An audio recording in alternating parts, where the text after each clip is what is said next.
Budget अब आने वाला है। मुख्यमंत्री जी ने बताया है कि बहुत से वर्गों से, बहुत से स्थानों पर जाकर बजट के संबंध में कुछ बातचीत आई है, सुझाव आया है।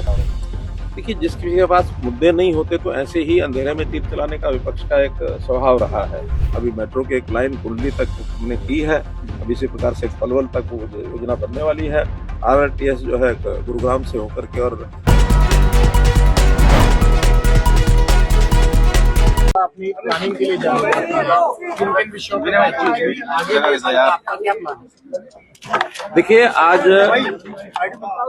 हरियाणा प्रदेश की कोर कमेटी की ये मीटिंग थी।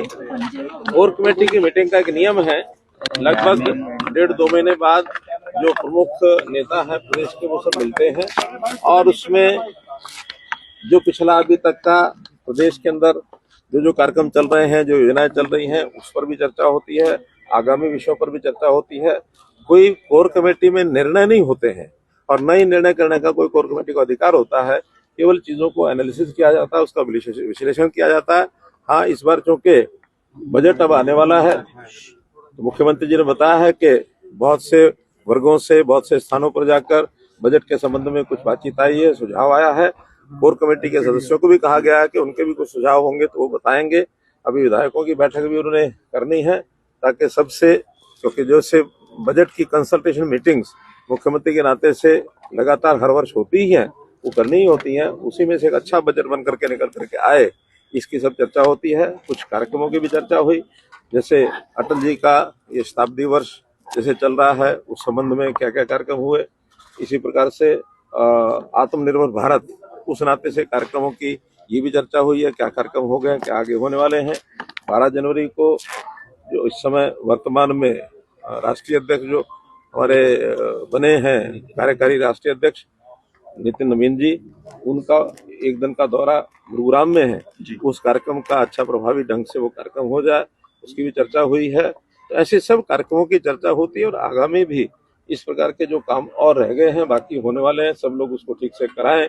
कहीं कहीं चुनाव का जैसे विषय, 3 कारपोरेशन के चुनाव आने वाले हैं, कभी भी घोषित हो सकते हैं, जिसमें सोनीपत है, अंबाला है और पंचकुला है।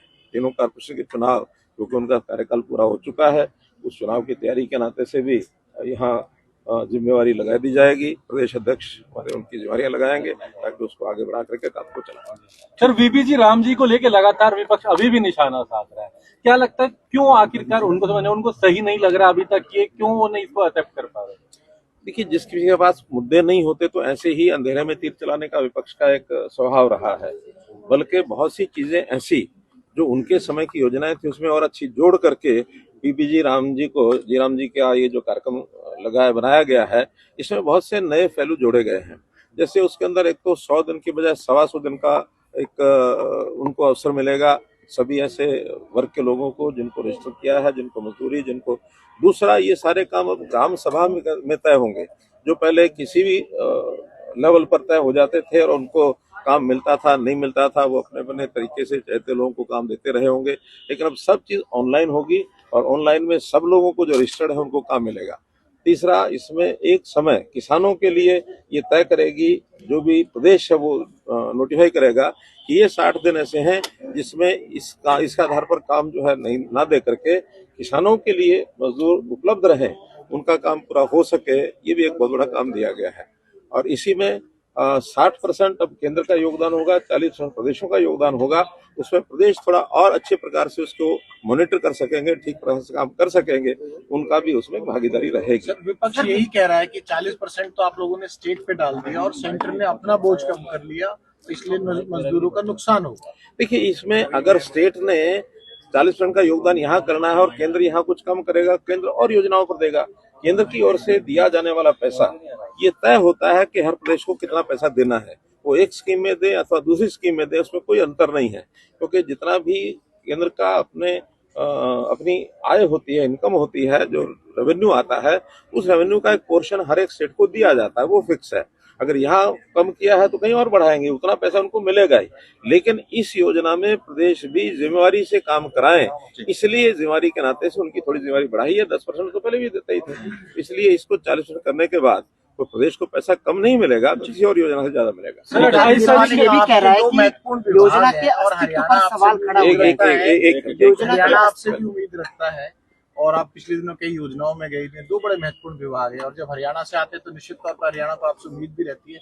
कुछ योजनाएं सर आपके विभाग की ऐसी हैं जिसको आने वाले दिनों में हरियाणा को सीधा फायदा मिलेगा? केंद्र में जितने विभाग होते हैं उनकी सबकी योजनाएं या तो कुछ सहयोग की योजनाएं होती हैं या कुछ गाइडलाइंस होती हैं, उसको हम आगे करते हैं।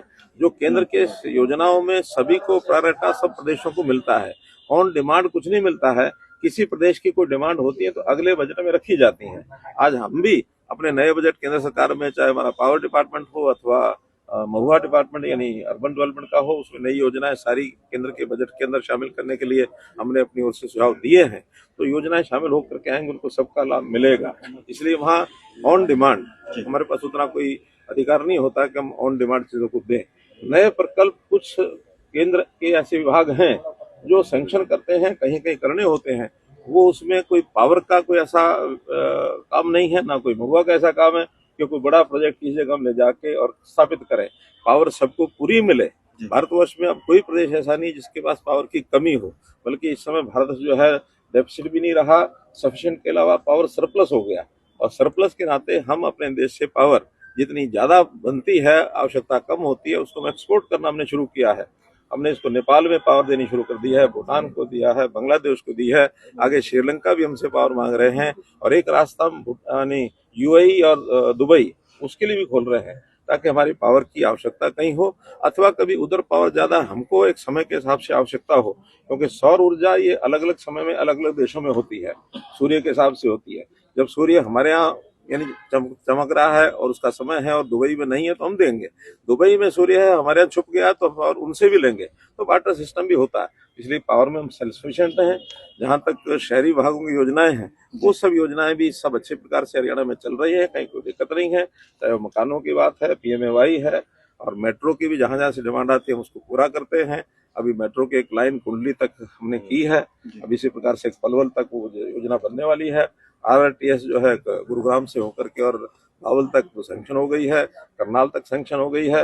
हमारे जितने भी कार्यक्रम है वो सब अच्छे प्रकार से चल रहे हैं। ठीक है। हमारे साथ जुड़े रहने के लिए सब्सक्राइब करें देश रोजाना के YouTube चैनल को और नई वीडियो की नोटिफिकेशन पाने के लिए बेल आइकन जरूर दबाएं। अगर आप ये वीडियो Facebook या Instagram पर देख रहे हैं तो पेज को लाइक और फॉलो जरूर करें और ज्यादा से ज्यादा शेयर करें।